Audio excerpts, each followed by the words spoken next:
ওরে ছিলেন নবী সোনার মদিনা জানি না কে মনে করে ছিলেন নবী সোনার মদিনায় যে সোনই এজিদের দোল হুসাইনের গলে তলোয়ার চালায় যে সময় এজিদের দোল হুসাইনের গলে তলোয়ার চালায় হে হুসাইন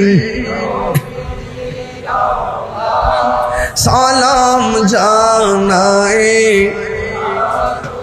मैं सलाम জানাই জুরি জুরি কি আল্লাহু আকবার বলা যাবে না? ও বন্ধু, আমি শেষ দিকে একটু যাওয়ার দরকার আছে। ইমাম হুসাইন রাদিয়াল্লাহু তাআলা আনহু যখন তিনি কারবালার ময়দানে, হ্যাঁ রে এক বেয়াদব ইমাম হুসাইন রাদিয়াল্লাহু তাআলা বুকের মধ্যে চাপ দিয়া বসছে। নাউজুবিল্লাহ কোন কি লাগে আর জোরে কোন নাউজুবিল্লাহ কোন। ইমাম হুসাইন রাদিয়াল্লাহু তাআলা আনহু বলেন, আমার বুকের মধ্যে এমন ভাবে চাপ দিয়া বস না রে। কয় কেন? আমার বুকটা হাজারবার আমার নানার সিনা মুবারকের সঙ্গে লেগেছে।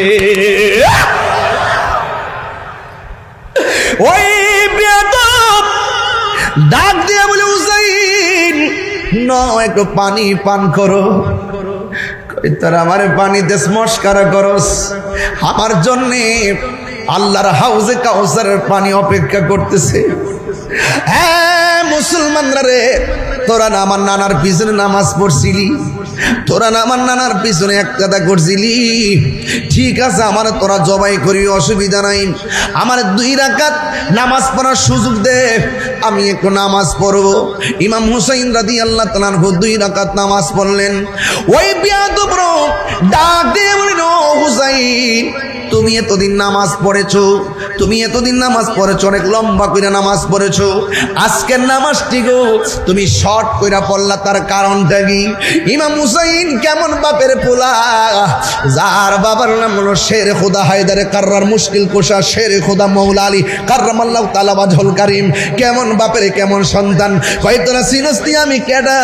আমি হইলাম মৌলা আলীর বেটা। তোরা সিনস্তি আমি কেডা? আমি হইলাম মা ফাতেমাতুজ জোহরা রাদিয়াল্লাহু তাআলা আনহা, কোটি কোটি জান্নাতের রমণীদের সরদারানির বেটা। তোরা সিনস্তি আমি কেডা রে? আমি হইলাম রহমান